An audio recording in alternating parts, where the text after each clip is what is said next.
Bismillahirrahmanirrahim.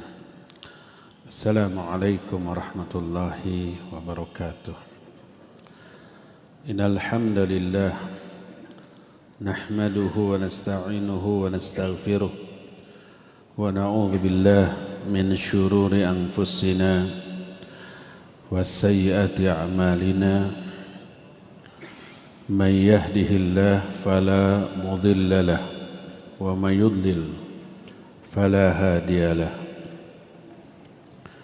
وأشهد أن لا إله إلا الله وحده لا شريك له وأشهد أن محمدا عبده ورسوله يا أيها الذين آمنوا اتقوا الله حق تقاته ولا تموتن إلا وأنتم مسلمون وبعد. Hadirin jamaah Masjid Agung Al-Ukhwah Bandung, para pendengar Radio Tarbiyah Sunnah Bandung, pendengar Radio Roja di beberapa kota, pemirsa Roja TV dan TV-TV lain, serta para netizen, kembali kita berjumpa membahas masalah tauhid. Kali ini rujukan kita adalah kitab Al-Qaulul Farid Fawaid ala Kitab Tauhid, menjelaskan beberapa faidah yang berharga dari ayat-ayat tauhid yang ada di dalam kitab Tauhid. Ayat pertama tentang tauhid yang menunjukkan super pentingnya tauhid adalah Az-Zariyat 56. Allah berfirman, "Wa ma khalaqatul jinna wal insa illa liya'budun." Tidaklah aku ciptakan jin dan manusia kecuali untuk ibadah kepadaku. Makna ibadah adalah tauhid. Artinya, tidaklah aku ciptakan jin dan manusia kecuali untuk mentauhidkan aku, mentauhidkan Allah Azza wa Jalla dalam hal ibadah. Maksudnya ibadahnya hanya ditujukan kepada Allah yang Esa dan tidak dibarengi dengan ibadah kepada selain Allah Azza wa Jalla. Ketika membahas beberapa faidah dari ayat ini, muallif menyatakan minal fawaid tahta hadhil ayah, di antara faidah dari ayat ini adalah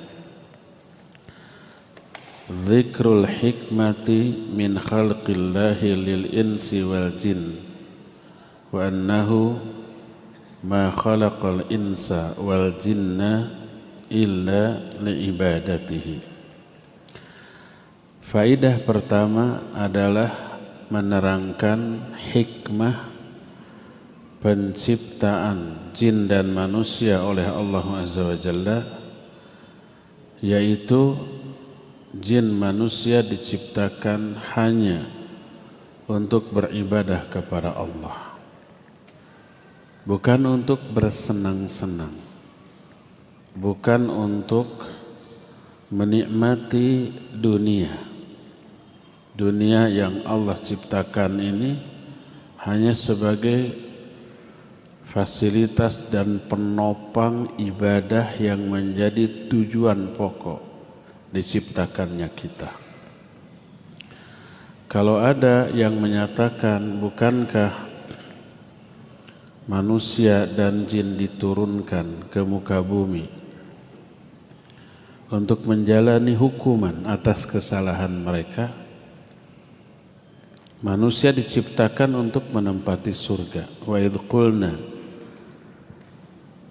dan ingat ketika kami berkata, Ya Adam uskun anta wa zaujukal jannah. Hai Adam, tinggallah kamu dan istrimu di surga.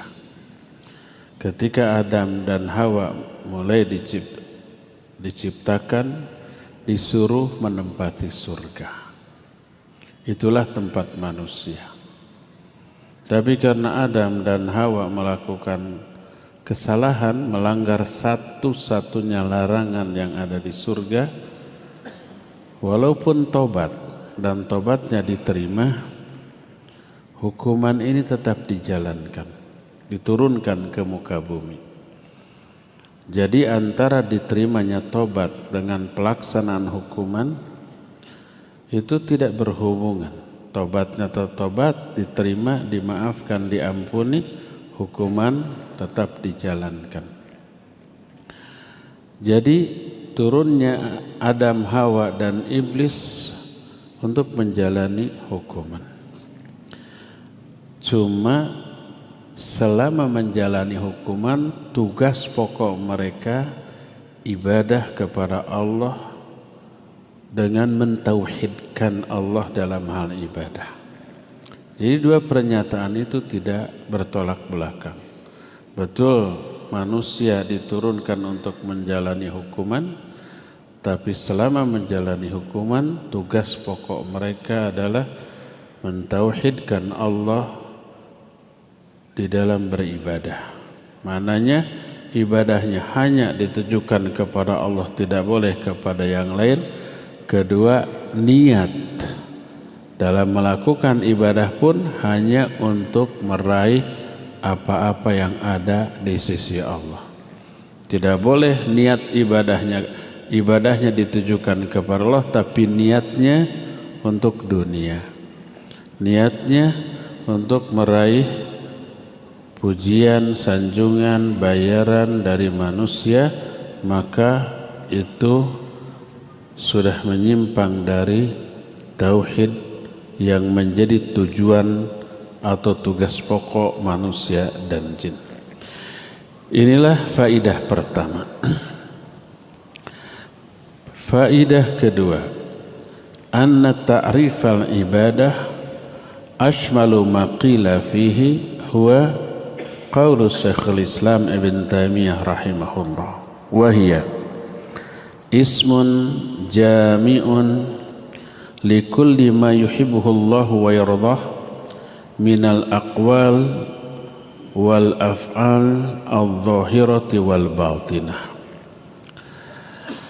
Ta'rif atau definisi ibadah yang paling mencakup, yang paling lengkap adalah definisi yang ditetapkan oleh Syekhul Islam Ibn Taimiyah, yaitu ibadah adalah ismun jami'un likulli ma yuhibbuhu Allah wa yardah minal aqwali wal af'al adh-dhahirati wal batinah.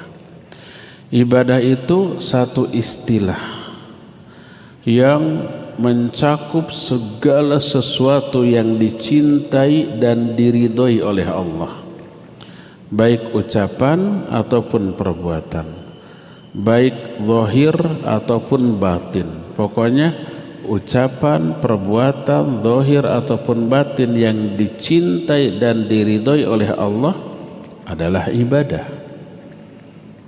Ibadah tidak sekedar sholat, saum, zakat, haji dan yang sejenisnya, enggak, tapi semua ucapan yang oleh Allah diridhoi, seperti berzikir, membaca Al-Quran, amar ma'ruf nahi munkar, belajar atau mengajarkan ilmu, itu semua dicintai dan diridhoi oleh Allah, itu ibadah. Termasuk perbuatan, menolong orang, melepaskan orang lain dari kesulitan, mempermudah urusan orang, dicintai dan diridhoi oleh Allah, maka itu juga ibadah. Karena apa? Karena semua itu Allah cinta, bahkan memerintahkan, bahkan memberi iming-iming pahala. Man yassara musliman yassarahullah. Siapa orang yang mempermudah urusan seorang muslim, Allah akan mempermudah urusan dia dunia akhirat. Man nafasa an mu'minin kurbatan, siapa orang yang melepaskan satu kesulitan dari diri seorang mukmin, Allah akan melepaskan dia dari kesulitan dunia sampai akhirat. Jadi al jaza min jinsil amal, balasan akan Allah berikan sesuai dengan jenis perbuatan. Wallahu fi aunil abdi, maka nal abdu fi auni akhi. Allah akan selalu menolong seorang hamba selama hamba itu menolong saudaranya. Lihat ridhonya Allah, cintanya Allah terhadap perbuatan menolong orang, meringankan beban orang, melepaskan orang dari kesulitan. Terlihat cinta dan ridhonya Allah kepada hal itu dalam bentuk Allah memberi apresiasi, Allah memberi reward, Allah memberi balasan. Maka itu pun merupakan ibadah kepada Allah Azza wa Jalla. Inilah faidah yang kedua. Faidah ketiga, anna fi hadhil ayah qasran lil ibadati ala Allah Azza wa Jalla, thumma fiha qaslan akhar, wa huwa anna al-ibrata min khalqihi Azza wa Jalla wal maqsuda min insya'ihi lil khalqi ay ya'buduhu. Di dalam ayat ini terdapat qasr, pembatasan. Ibadah hanya boleh kepada Allah, tidak boleh kepada yang lainnya, dan maksud utama diciptakan manusia hanya untuk ibadah, bukan yang lain. Kekhususan makna seperti itu diambil dari tarkib. Tarkib itu susunan kalimat, yaitu berupa adanya pasangan huruf nafi dengan istisna. Nafi itu artinya kata yang bermakna tidak, wama dan tidaklah, khalaqtu aku menciptakan, wama huruf ma di sini disebut huruf nafi. Makna nafi artinya tidak. Terus ada illa. Illa ini disebut istisna. Istisna itu artinya pengecualian. Tidaklah aku ciptakan jin dan manusia kecuali untuk ibadah. Kalau ada pasangan nafi dengan huruf istisna, ini maknanya khusus. Apa makna khusus itu? Diciptakannya jin dan manusia khusus untuk ibadah, dengan hanya satu tujuan, ibadah, bukan yang lain. Sama dengan la ilaha illallah. Huruf la di sana la nafi, artinya tidak. Tidak ada ilah, tidak ada sembahan yang hak. Illa huruf istisna, huruf pengecualian, illallah. Artinya satu-satunya ilah yang berhak disembah khusus hanya Allah, tidak ada yang lain. Jadi adanya pasangan huruf nafi dan istisna memberi makna khusus. Ini namanya qasr, pembatasan. Dan ada dua pembatasan di sini. Yang pertama, ibadah hanya boleh dilakukan kepada Allah. Kedua, diciptakannya jin dan manusia hanya untuk ibadah. Itu karena itulah maka ayat pertama dalam Al-Quran yang bernada perintah Allah kepada manusia adalah ayat yang berisi perintah ibadah. Coba lihat apa surat pertama dalam Al-Quran? Al-Fatihah. Al-Fatihah tidak ada perintah Allah kepada manusia, dari mulai Bismillahirrahmanirrahim sampai waladhdallin, nggak ada ayat yang bernada perintah Allah kepada manusia. Masuk surat kedua, Al-Baqarah. Ayat-ayat awal berbicara tentang ciri-ciri orang bertakwa. Setelah selesai ciri orang bertakwa, masuk ciri-ciri orang kafir, mulai dari innalladzina kafaru sawa'un 'alaihim a'andzartahum am lam tunzirhum la yu'minun. Dua ayat ini tentang orang kafir. Tidak ada perintah di sana. Mulai yang ketiga, wa minan nasi may yaqulu amanna. Ini ciri orang munafik. Sampai ayat yang ke-20. Wallahu ala innallaha ala kulli syai'in qadir. Dari ayat 1 sampai ayat 20 tidak ada ayat yang bernada perintah Allah kepada manusia. Baru ayat yang ke-21-nya ini bernada perintah. Apa isi perintahnya? Ibadah. Allah menyatakan dalam Al-Baqarah 21, ya ayyuhan nasu'budu rabbakumul ladzi khalaqakum walladzina min qablikum la'allakum tattaqun. Hei manusia, beribadahlah kalian kepada Rabb kalian yang telah menciptakan kalian dan menciptakan orang-orang sebelum kalian agar kalian bertakwa. Inilah ayat pertama dalam Al-Quran yang isinya perintah Allah kepada manusia. Ternyata isi perintahnya ibadah. Sudah dijelaskan tadi di awal, Ibnu Abbas radhiyallahu anhu menyatakan seluruh lafaz ibadah maknanya tauhid. Sehingga arti ya ayyuhan nasu'budu rabbakum, hai manusia, tauhidkan Rabb kalian oleh kalian dalam hal ibadah. Artinya esahkan ibadah kalian hanya kepada Allah dan tidak boleh kepada yang lainnya. Dan ini menunjukkan super pentingnya ibadah. Pertama, karena memang manusia diciptakan untuk ibadah, juga jin, dan ibadah maknanya tauhid. Yang keduanya, ayat pertama dalam Al-Quran yang bernada perintah Allah kepada manusia, isi perintahnya adalah ibadah, dan ibadah maknanya adalah tauhid. Faidah yang berikutnya,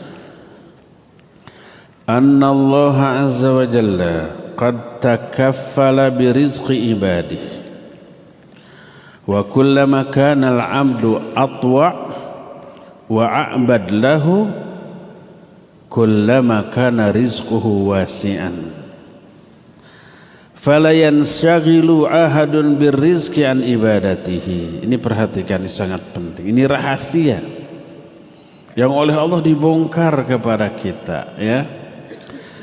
Tadi Allah menyuruh kita ibadah, untuk itu tujuan kita dihidupkan, diciptakan. Tapi selain Allah menetapkan ibadah sebagai tugas pokok, Allah memfasilitasi manusia di alam dunia untuk melakukan ibadah dalam bentuk rizki kepada mereka. Jadi Allah telah menjamin rizki manusia untuk melakukan ibadah, untuk menopang ibadah.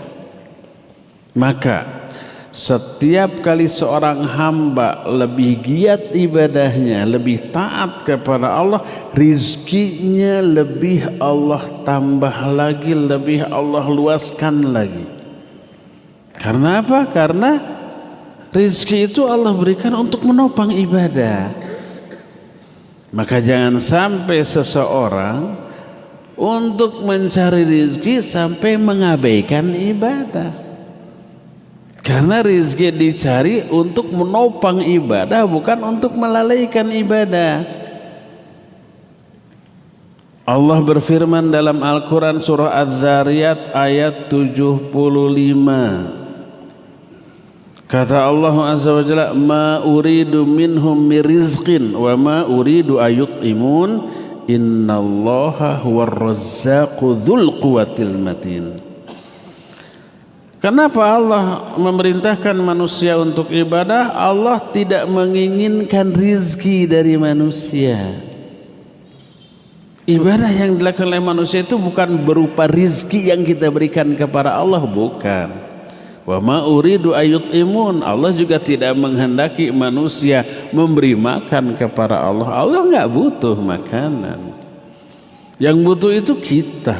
Tidak seluruh makhluk butuh makanan. Para malaikat enggak butuh makan, enggak butuh minum, enggak butuh pasangan. Karena anatomi tubuhnya oleh Allah diciptakan berbeda dengan kita. Kita diciptakan oleh Allah dengan anatomi tubuh yang mengharuskan kita makan, kita minum, kita bernafas, dan kita mengeluarkan sampah yang masuk ke dalam tubuh kita. Manusia begitu, binatang begitu, jin begitu, malaikat mah tidak. Apalagi Allah Azza wa Jalla.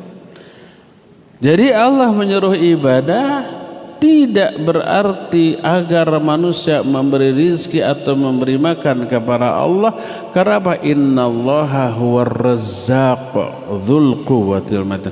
Karena Allah lah sang pemberi rizki. Jadi rizki akan Allah berikan berbanding lurus dengan kualitas dan kuantitas ibadah yang dilakukan oleh manusia. Dan ibadah bukan hanya sholat. Banyak ibadah yang membutuhkan dana, ya. Haji, umroh, zakat, infak, sedekah, menolong orang, dakwah, jihad. Jihad kan dengan harta dan jiwa. Dakwah bagian dari jihad ini. Keluarkan harta dan jiwa, waktu, seluruh potensi yang kita miliki untuk dakwah, untuk jihad. Dan itu semuanya butuh dana, butuh uang. Maka semakin seseorang bertekad untuk mengamalkan perintah Allah dalam hal apapun, Allah akan fasilitasi dengan dipermudahnya rizki untuk melakukan ibadah-ibadah seperti itu. Jadi jamaah sekalian ingat, rizki dicari untuk menopang ibadah, bukan melalaikan ibadah. Orang sekarang terbalik, demi mencari rizki ibadah diabaikan. Padahal rizki Allah turunkan sebagai fasilitas untuk meningkatkan kualitas dan kuantitas ibadah kepada Allah Azza wa Jalla. Itulah faedah yang keempat. Faedah yang kelima, Itsbatu sifatil khalqi lillah fi qawlihi khalaqatu. Ayat ini memberi faedah tetapnya sifat menciptakan bagi Allah. Dari ayat wa ma khalaqtul jinna wal ins, tidaklah aku menciptakan jin dan manusia kecuali untuk ibadah. Salah satu di antara sifat Allah menciptakan. Dan salah satu di antara nama Allah Khaliq, sang pencipta. Innallaha huwa, tadi disebutkan innallaha khaliqu kulli syai. Allah itu pencipta segala sesuatu. Tapi ada tapinya. Di dalam beberapa ayat, di antara Al-Mu'minun ayat 14, Allah menyatakan fatabarakallahu ahsanul khaliqin. Maha barokah Allah sebagai sebaik-baik pencipta. Kalau Allah disebut sebagai sebaik-baik pencipta, apakah maknanya ada pencipta lain selain Allah? Ya, Allah pencipta terbaik. Ada nggak pencipta lain selain Allah? Iya, tapi jauh kualitasnya, kemampuannya di bawah kemampuan Allah dalam hal menciptakan. Tapi ada tapinya. Makna menciptakan yang dinisbatkan kepada Allah dengan kepada makhluk berbeda. Adapun menciptakan sebagai sifat Allah, maknanya adalah mengadakan sesuatu yang tadinya tidak ada. Alam jagat raya ini tadinya tidak ada, oleh Allah diadakan, itu menciptakan. Manusia, jin, malaikat tadinya tidak ada, oleh Allah diadakan, itu makna menciptakan yang dinisbatkan kepada Allah. Jadi makna menciptakan adalah ijadu syai' minal adam, mengadakan sesuatu padahal sesuatu itu tadinya tidak ada. Adapun kalau menciptakan ini ditujukan kepada makhluk, maka makhluk disebut menciptakan bukan berarti mengadakan yang tadinya tidak ada, tapi merubah sesuatu yang ada menjadi bentuk lain. Karena Allah Azza wa Jalla menyatakan Allahu khaliqu kulli syai', Allah pencipta segala sesuatu. Maksud menciptakan segala sesuatu tadinya tidak ada lalu diadakan. Adapun makhluk, berkata muallif, fal makhluk hinama yakhluqu syai'a innama ya'khudhu hadha syai'a alladhi khalaqahu Allah Azza wa Jalla ibtida'an thumma ghayyarahu khalqan akhar aw syai'an akhar. Makhluk kalau disebut menciptakan sesuatu, maknanya adalah mengambil sesuatu yang oleh Allah sudah diciptakan lalu dibentuk menjadi bentuk yang lain. Seperti umpamanya manusia membuat kendaraan, bukan berarti menciptakan yang tadi tidak ada menjadi ada, tapi kendaraan dibentuk dari benda-benda yang sudah Allah ciptakan, dari logam, dari plastik, dari apa lagi, karet, bannya kan pentilnya juga dari karet, dari kain, kulit, jok-joknya juga kan itu dari kain, dari sudah ada bahan-bahan itu yang Allah ciptakan lalu dikreasikan, dibentuk menjadi bentuk lain oleh manusia. Itu yang pertama. Kedua, Allah lah yang memberi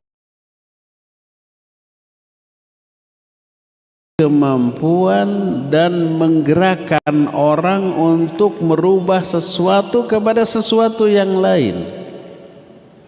Bangunan masjid, rumah, ini dibuat oleh manusia. Bahan-bahannya semua sudah ada batu, ada tanah, ada pasir, ada semen, ada besi, segala macam. Oleh manusia dikreasikan, dibentuk seperti ini. Nah, pertama, bahan-bahannya Allah yang menyediakan, Allah yang sudah menciptakan. Kedua, Allah pula yang memberikan kemampuan kepada manusia untuk berkreasi. Ketiga, Allah pula yang menggerakkan orang itu untuk berkreasi. Ada kemampuan, ada kemauan untuk berkreasi. Sebab ada kalanya orang berkemampuan tapi tidak memiliki keinginan. Kita semua umpamanya, saya yakin dah mudah ya, kita semua bisa membuat bala-bala atau comro, mudah.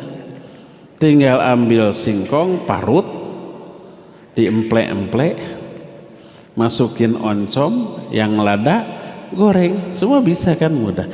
Tapi apakah semua yang kita mampu mau kita lakukan, mau kita bikin?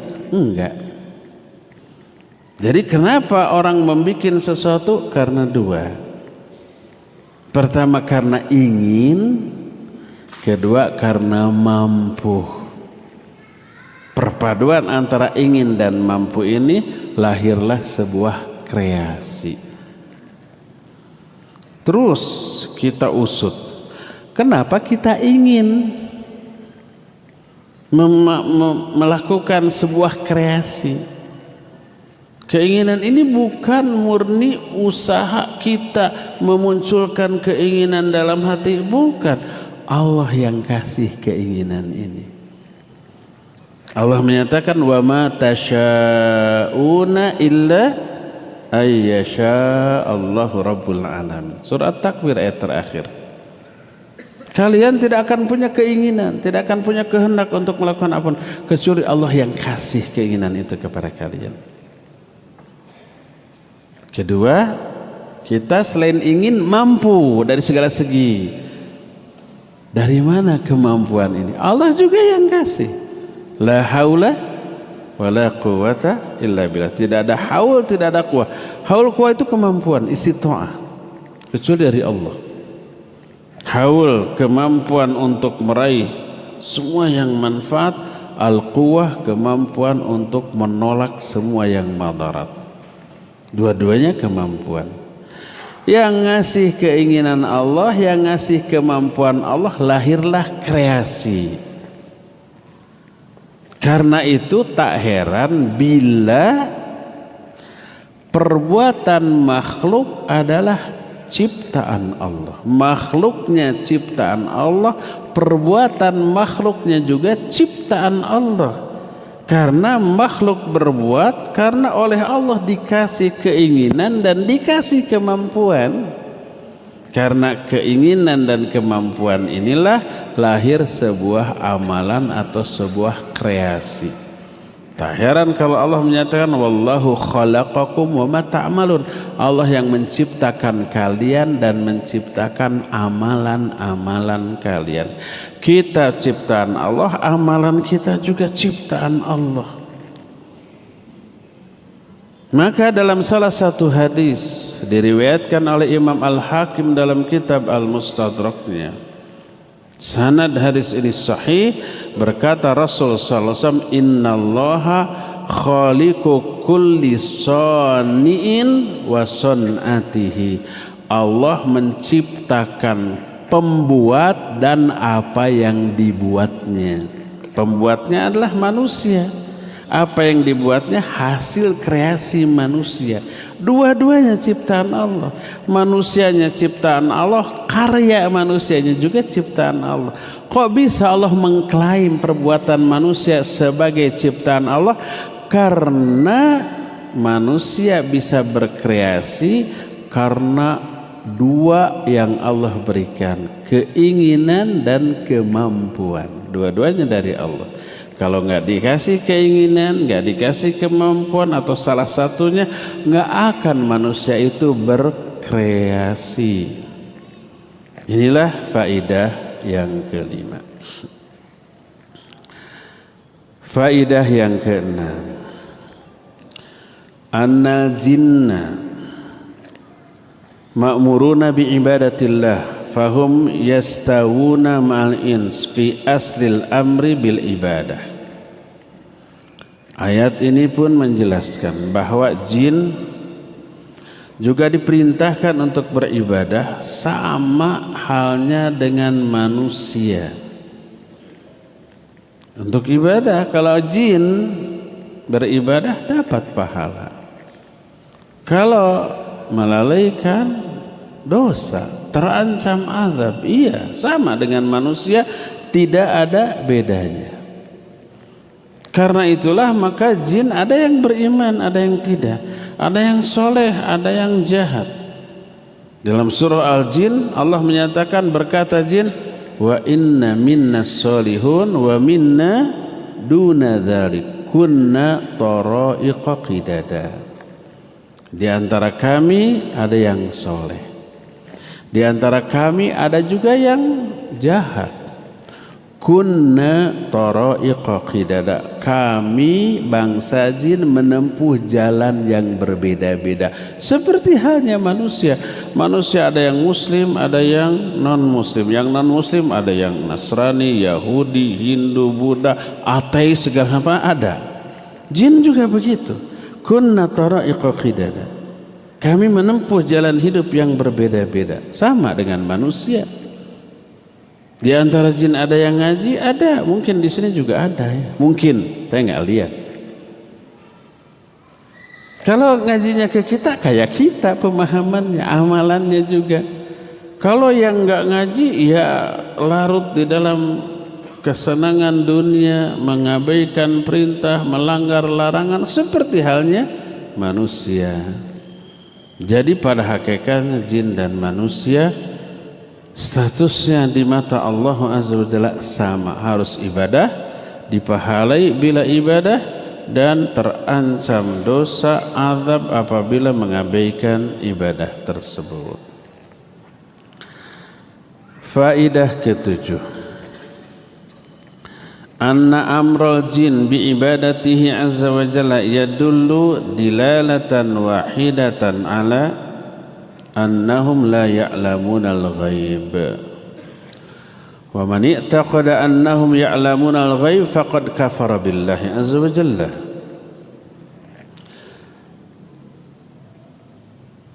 Perintah kepada jin untuk beribadah sama dengan kepada manusia, menunjukkan atau menjadi dalil yang jelas bahwa bangsa jin pun tidak mengetahui perkara yang gaib. Nanti ada banyak bukti dalam Al-Quran dan Sunnah. Siapa yang meyakini bahwa bangsa jin mengetahui perkara gaib, dia telah kufur kepada Allah Azza wa Jalla. Ini beberapa ayat, di antaranya An-Naml ayat 65. Kata Allah, qul la ya'lamu man fis samawati wal ardil ghaiba illallah wa ma yash'uruna ayyana yub'atsun. Katakan oleh Muhammad, tak ada yang mengetahui perkara gaib di langit ataupun di bumi kecuali Allah, dan mereka tidak menyadarinya bahwa mereka nanti akan dibangkitkan. Jadi yang tahu perkara gaib hanya Allah, jin, manusia tidak. Malaikat tahu nggak? Sebatas yang diberitahukan oleh Allah. Ya. Para nabi tahu nggak? Yang diberitahukan oleh Allah tahu para nabi, yang tidak, tidak. Coba lihat surah Jin ayat 6 ayat 27, alimul ghaibi fala yudhiru ala ghaibihi ahada illa man irtada min rasulin. Dialah Allah yang mengetahui perkara gaib, dan Allah tidak memberitahukan perkara gaib ini kepada seorang pun kecuali kepada Rasul yang diridhoinya. Nah, Rasul yang diridhoi oleh Allah diberitahukan beberapa perkara gaib. Tidak semua, beberapa. Makanya tak heran kalau Nabi SAW menyatakan di akhir zaman akan ada begini, akan ada begini, akan ada begini. Itu gaib, gaib. Akan muncul Dajjal, akan turun Nabi Isa. Itu perkara gaib, perkara gaib. Nabi tahu, tahu. Kenapa? Diberitahu oleh Allah Azza wa Jalla. Nanti di akhir zaman ada umatku yang menghalalkan perzinahan, menghalalkan sutra, menghalalkan musik dan nyanyian. Di zaman Nabi tidak ada yang menghalalkan karena qat'inya pengharaman hal itu. Tapi beliau bilang di akhir zaman nanti ada umatku yang menghalalkannya. Benar kan? Sekarang banyak, dan yang menghalalkan bukan orang awam tapi berstatus ustadz. Pasti diambil nasnya dari Quran Sunnah. Qurannya benar, sunnahnya benar. Apa yang salah? Interpretasi mereka, penafsiran mereka, pemahaman mereka tentang ayat dan hadis itu yang keliru, sehingga kesimpulannya menghalalkan apa yang Allah haramkan. Ini perkara gaib karena belum terjadi di zaman Nabi SAW, dan ternyata di zaman kita terbukti itu perkara gaib. Iya, perkara besok lusa perkara gaib, nggak ada yang tahu. Nabi tahu, diberitahu oleh Allah. Alimul ghaib fala yudhiru ala ghaibihi ahadan illa man irtada min rasulin. Allah yang mengetahui yang gaib, dan Allah tidak memberitahukan perkara gaib ini kepada seorang pun kecuali kepada Rasul yang diridhoinya. Nih lihat di dalam surah Saba 14. Dulu bangsa jin tunduk, takluk, takut kepada Nabi Sulaiman. Apapun yang dilakukan, diperintahkan oleh Nabi Sulaiman, nurut. Ketika Nabi Sulaiman menyuruh bangsa jin untuk membangun sebuah bangunan, diawasi oleh Nabi Sulaiman dengan bertumpuk pada tongkatnya. Bangsa jin merasa diawasi. Tanpa mereka sadari, Allah mewafatkan Nabi Sulaiman. Tapi karena posisinya duduk begini sambil bertumpuk pada tongkatnya, para jin nggak tahu. Disangkanya masih hidup. Terus saja bekerja gitu. Allah menjelaskan dalam surah Saba 14, kata Allah, "Falamma qadayna 'alaihil maut ma dallahum 'ala mautihi illa dabatul ard ta'kulu min sa'atah falamma kharra tabayyanatil jin anna allau kanu ya'lamuna al-ghaiba ma labithu fil adzabil muhin." Ketika kami menetapkan kematian bagi Sulaiman, tidak ada yang menunjukkan kematian Sulaiman itu kecuali rayap-rayap yang memakan tongkat Nabi Sulaiman.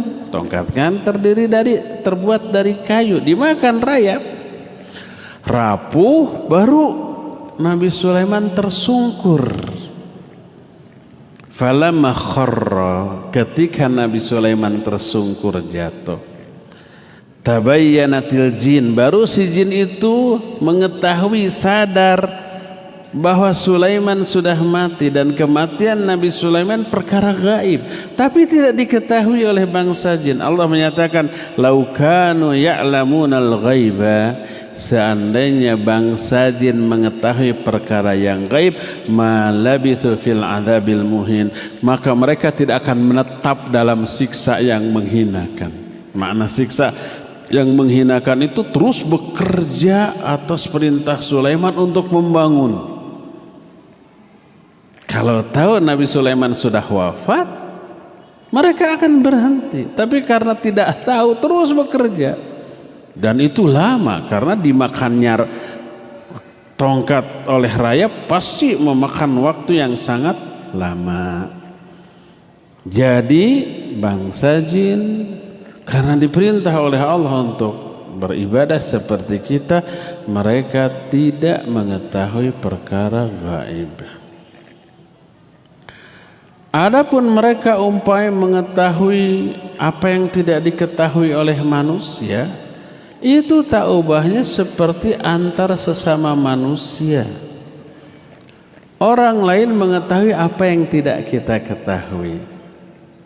Umpamanya saudara kita, teman kita ada di Jakarta, dia mengetahui situasi kondisi Jakarta, kita tidak tahu.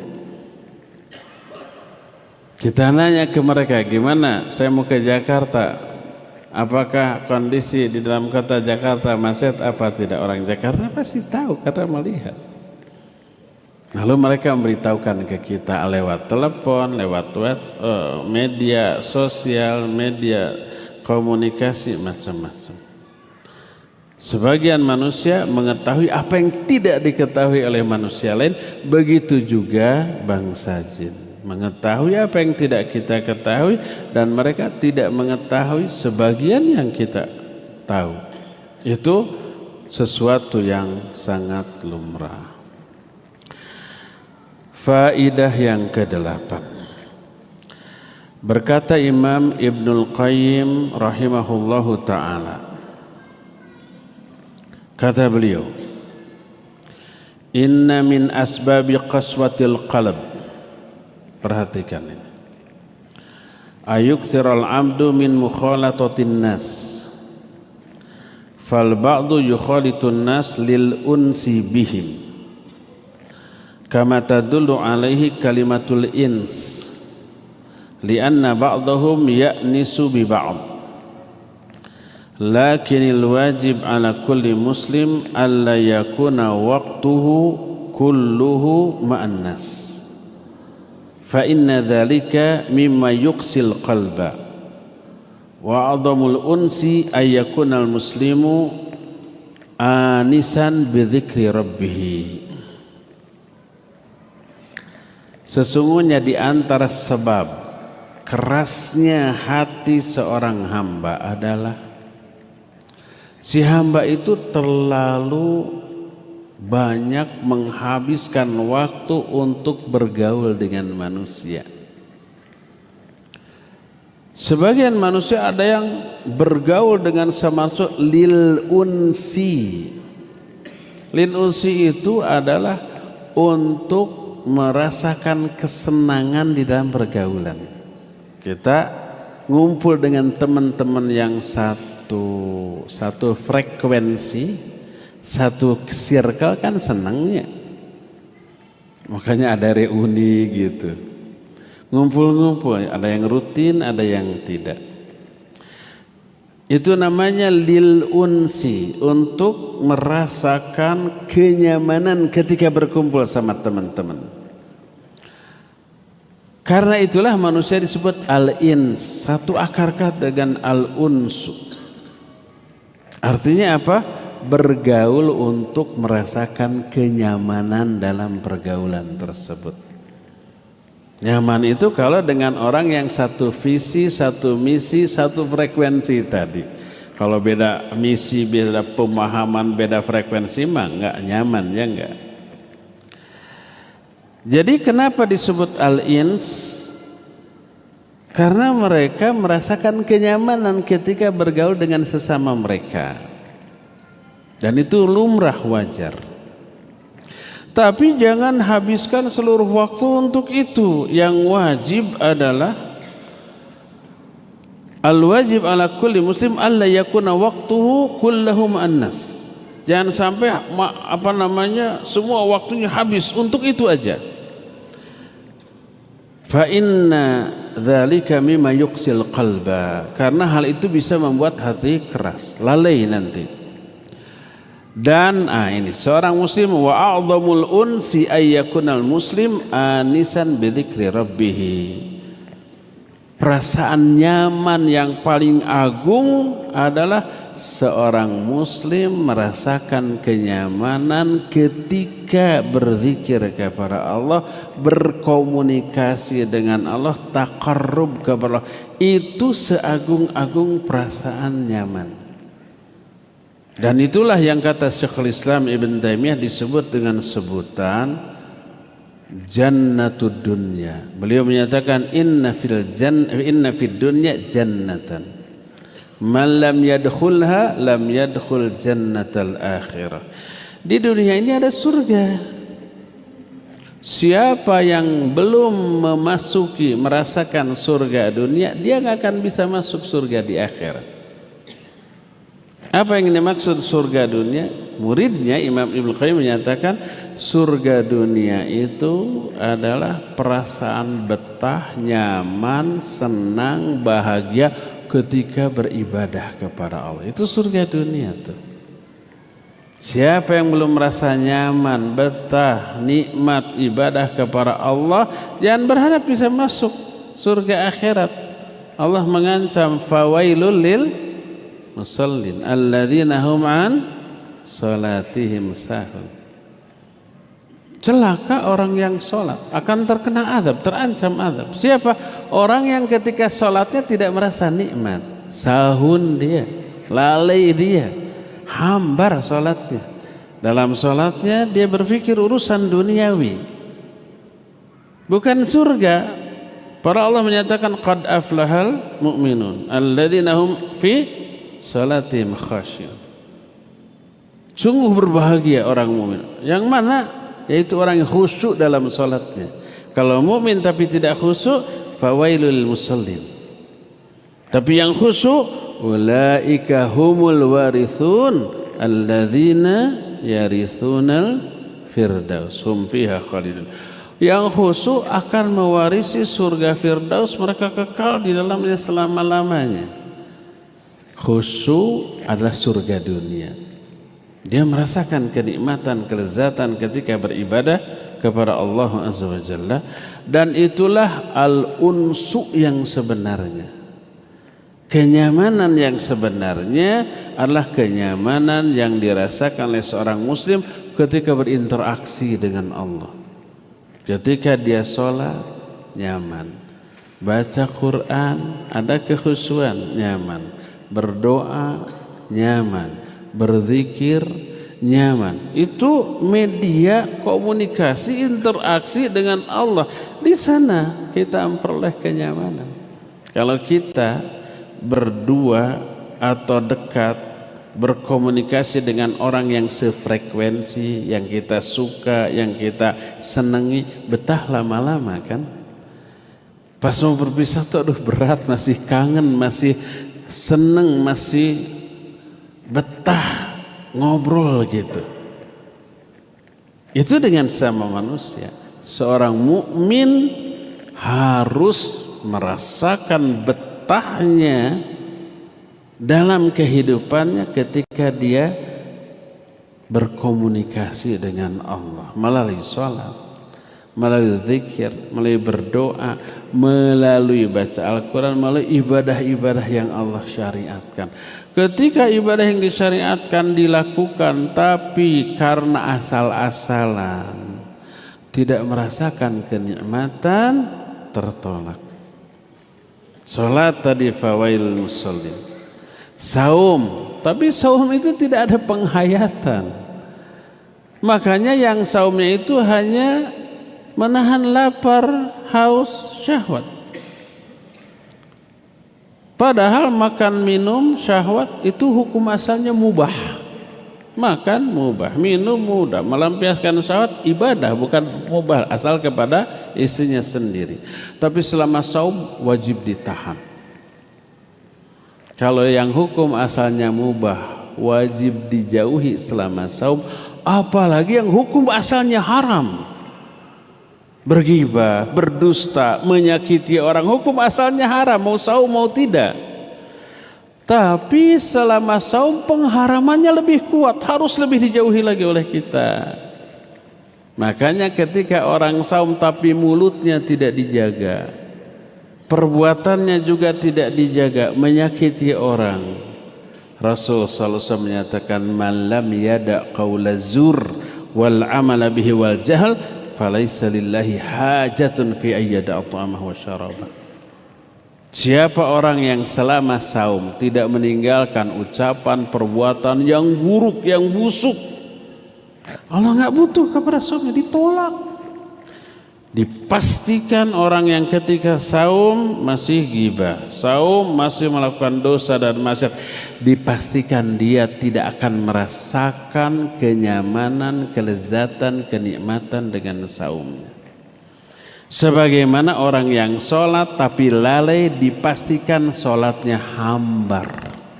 Hambarnya ibadah, baik sholat, saum atau yang lainnya, indikator ditolaknya sholat tersebut. Karena apa? Karena surga dunia yang dihasilkan dari ibadah yang berkualitas nggak bisa dia capai.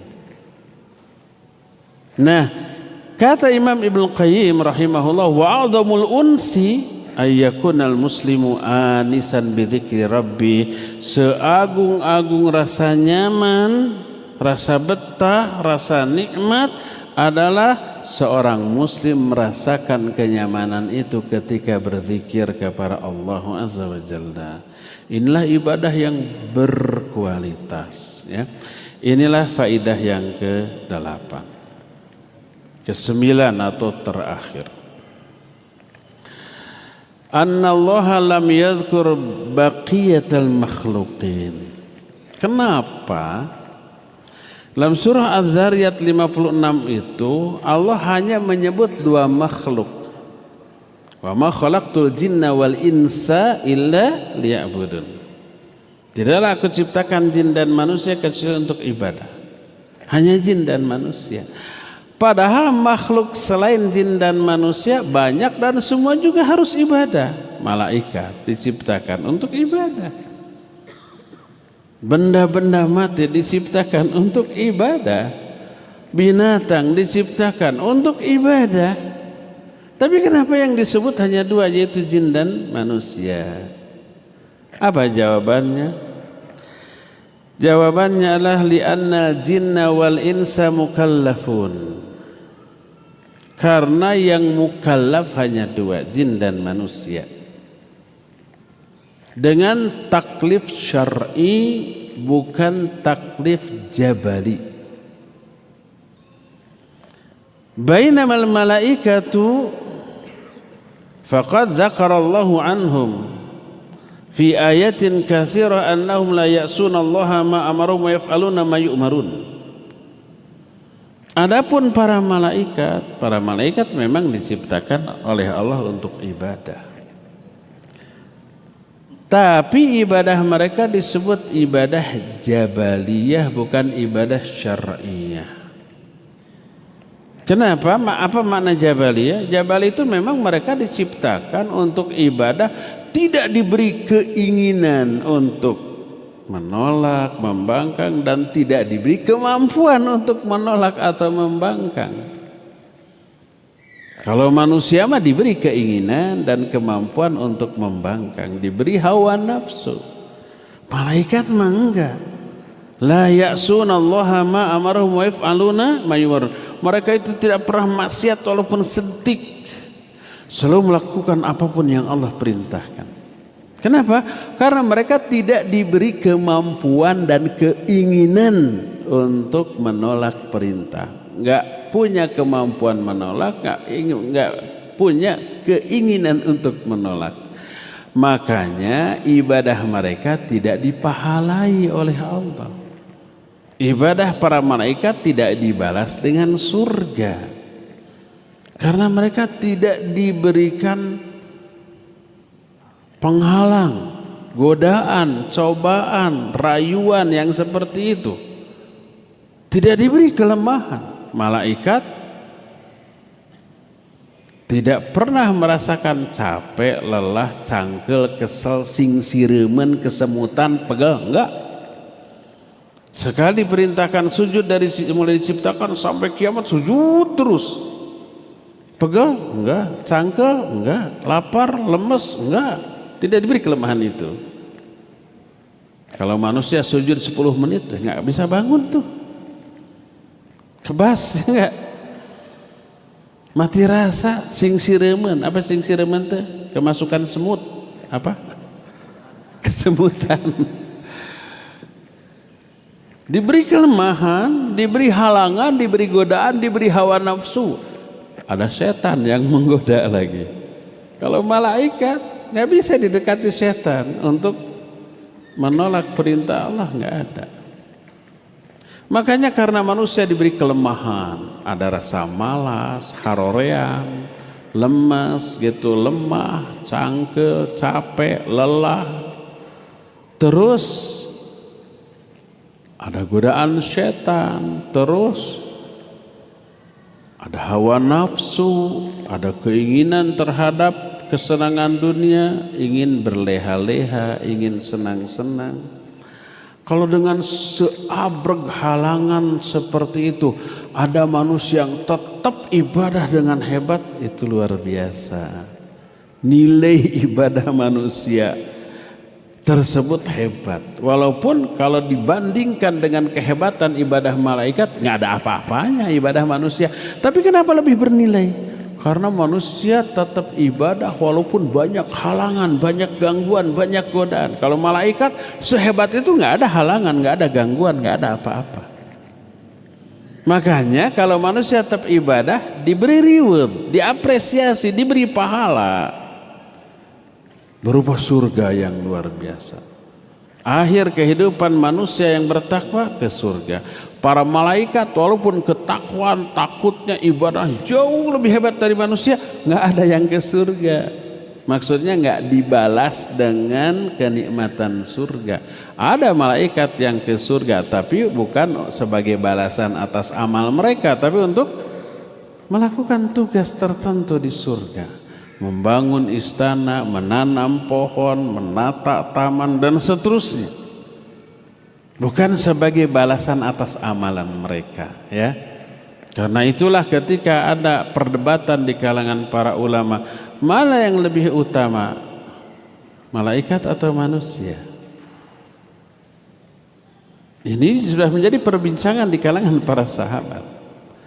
Lalu para ulama melinci. Kalau malaikat dibanding orang kafir, orang fasik, jelas malaikat lebih utama daripada manusia. Tapi kalau dibandingkan malaikat pada umumnya dengan para nabi, para solihin, para syuhada, ini para nabi ini lebih utama. Dilihat dari segi mereka tetap ibadah dengan hebat walaupun banyak halangan, kelemahan, rintangan dan godaan, tapi tetap ibadah dengan hebat. Malaikat mah ibadah hebat nggak ada halangan. Terus dilihat dari akhir kesudahan dari kehidupan manusia yang ibadah ke surga. Seluruh yang membuat manusia bahagia tanpa batas ada di surga. Apa sih yang membuat manusia bahagia di dunia? 3 saja, yaitu sandang, pangan, papan, pasangan. 4 kalau begitu ya, 4. Sandang, pangan, papan, pasangan. Ini kan yang membuat kita bahagia di dunia. Siapa yang memiliki rumah mewah, makan minum sudah terjamin, pasangan ada, udah bahagialah. Nah, semua itu di akhirat ada. Di surga makan ada, sama dengan jenis makanan yang ada di dunia, tapi dengan kualitas yang jauh lebih hebat. Atau jangankan antara surga dengan dunia, dunia aja satu jenis makanan beragam macamnya kan. Durian,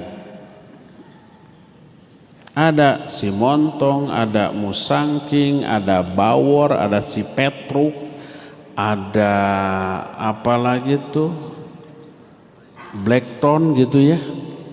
Sama durian. Rasanya sama apa tidak? Beda. Harganya beda, rasanya beda. Itu baru di dunia sama-sama durian. Apalagi di akhirat. Ada durian di akhirat ya pasti ada lah. Tapi kualitas, rasa, segala macam aromanya nggak ada bandingan dengan di dunia. Wanita, sama-sama wanita, tapi wanita Sunda, Jawa, bule, negro kan beda-beda ya. Beda-beda. Di akhirat ada wanita dengan kualitas uang tidak ada bandingannya dengan yang ada di dunia. Nggak ada yang jelek di sana. Kalau di sini kita banyak yang jeleknya. Makanya banyak wanita tapi kita milih calon teh bingung. Nggak ada yang kepilih. Ada yang begitu? Ada. Ada yang kepilih fisiknya, attitude-nya nggak kepilih gitu ya. Ada yang bagus attitude-nya, fisiknya bagus, ada masalah terjerat pinjol umpamanya, nggak kepilih, macam-macam tuh. Selalu ada kekurangan. Di surga nggak ada kekurangan. Karena itulah maka walaupun selain jin dan manusia diciptakan untuk ibadah dengan caranya masing-masing, tapi ibadah mereka ibadah jabaliyah. Jabaliyah itu memang diciptakan untuk itu, tak punya keinginan dan kemampuan menolak, tidak memiliki kemampuan untuk mendurhaka, enggak. Adapun manusia diberi keinginan, diberi kemampuan untuk durhaka, tapi tidak durhaka, dilaksanakan, berarti ini hebat. Allah berfirman tentang para malaikat dalam Fussilat 38. Fa in istakbaru falladzina 'inda rabbika yusabbihuna lahu bil-laili wan-nahar wa hum la yas'amun. Kalau mereka manusia takabur tidak mau ibadah, ketahuilah sesungguhnya para malaikat yang ada di sisi Allah selalu bertasbih malam dan siang tanpa lelah.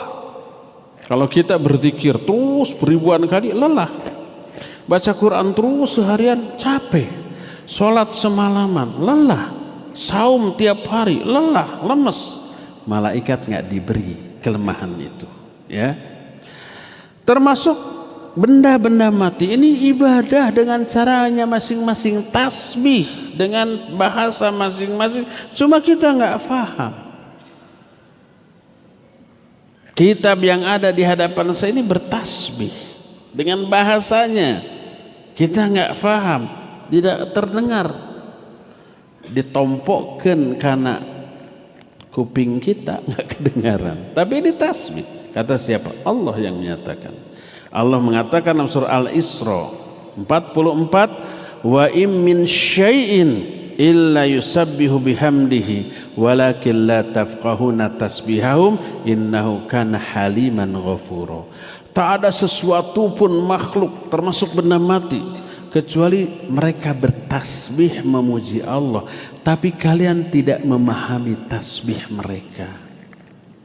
Meja ini bertasbih, bahkan tubuh kita sendiri bertasbih, tapi kita sendiri tidak mendengar, tidak faham. Mereka ibadah dengan cara masing-masing, dan ibadahnya ibadah jabaliyah.